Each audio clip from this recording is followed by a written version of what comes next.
তিন জায়গায় যদি বিসমিল্লাহ পড়তে ভুলে যান, আপনার জীবনে বিপদ আসতে আর কিছু লাগবে না, বরকত কমতে আর কিছু লাগবে না। এই তিন জায়গায় যথেষ্ট।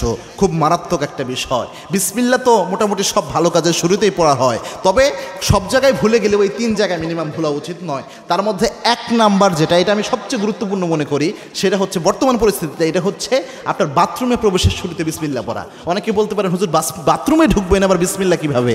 বাথরুমের শুরুতে তো আমরা আল্লাহুম্মা ইন্নী আউযু বিকা মিনাল খুবসি ওয়াল খাবাইস পড়ি, এটা না আমরা পড়ি। হ্যাঁ, এটার ব্যাপারে আল্লাহর হাবিব সাল্লাল্লাহু আলাইহি ওয়াসাল্লাম জানিয়েছেন। আল্লাহর হাবিব সাল্লাল্লাহু আলাইহি ওয়াসাল্লাম জানিয়েছেন, কোনো ব্যক্তি যদি বাথরুমে প্রবেশের সময় পড়ে আল্লাহুম্মা ইন্নী আউযু বিকা মিনাল খুবসি ওয়াল খাবাইস, এর ফজিলত হলো ওই ব্যক্তি বাথরুমে প্রবেশ করলে বাথরুমের মধ্যে যে দুষ্ট জিনগুলো থাকবে ওই ব্যক্তিকে দেখতে পাবে, কিন্তু কোনো ক্ষতি করতে পারবে না। কিন্তু কোনো ব্যক্তি যদি বিসমিল্লাহ লাগিয়ে দিতে পারে, বিসমিল্লাহি আল্লাহুম্মা ইন্নী আউযু বিকা মিনাল খুবসি ওয়াল খাবাইস, এই বিসমিল্লাহ সহ যদি দোয়াটা পড়তে পারে, দুষ্ট জিন ওই ব্যক্তিকে দেখতেই পারবে না, ক্ষতি তো করবে দূরের কথা।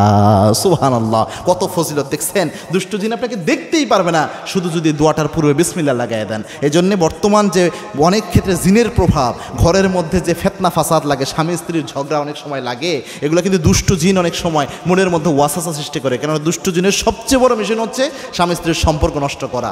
আবার ছোট বাচ্চাদের দিকে বদনজর দেয় এই দুষ্ট জিনগুলা। এই জন্য বাথরুমে প্রবেশের সময় অবশ্যই এই দোয়াটা পড়বেন, তাহলে কোনো ক্ষতি আপনাকে করতে পারবে না। দুই নাম্বার হচ্ছে আরেক জায়গায় বিসমিল্লাহ সহ পড়বেন, সেটা হচ্ছে অবশ্যই পড়বেন। এটা হচ্ছে আপনি যখন খাবার খাবেন, এটা তো আমরা মোটামুটি সবাই জানি, কেননা যেই ঘরে খাবার খাওয়া হয় ওই জায়গায় যদি বিসমিল্লাহ না পড়া হয় ওই খাবারে শয়তান মুখ দেয়। ওই জন্য খাবার অবশ্যই বিসমিল্লাহ বলে খাবার পরিবেশন করবেন, খাবার রান্না শুরু করবেন, খাবার খাবেন, কারণ তাহলে বরকত থাকবে রিজিকের মধ্যে। তিন নাম্বার হচ্ছে যদি আপনি ঘর থেকে বের হওয়ার সময়, এই যে রাস্তাঘাটের বিপদ ক্রাইসিস যে মুসিবতগুলো দেখেন, অনেক সময় আমাদের অপমানিত পর্যন্ত হতে হয় রাস্তার বাইরে বের হওয়ার সময়, ঘরের বাইরে বের হওয়ার সময়। তো সেই ক্ষেত্রে নিজেকে সেফটি দেওয়ার জন্য বিসমিল্লাহ শহীদ একটা দোয়া রয়েছে। আল্লাহর হাবিব সাল্লাল্লাহু আলাইহি ওয়াসাল্লাম ঘর থেকে বের হওয়ার সময় পড়তেন, বিসমিল্লাহি তাওয়াক্কালতু আলাল্লাহ লা হাওলা ওয়ালা কুওয়াতা ইল্লা বিল্লাহ।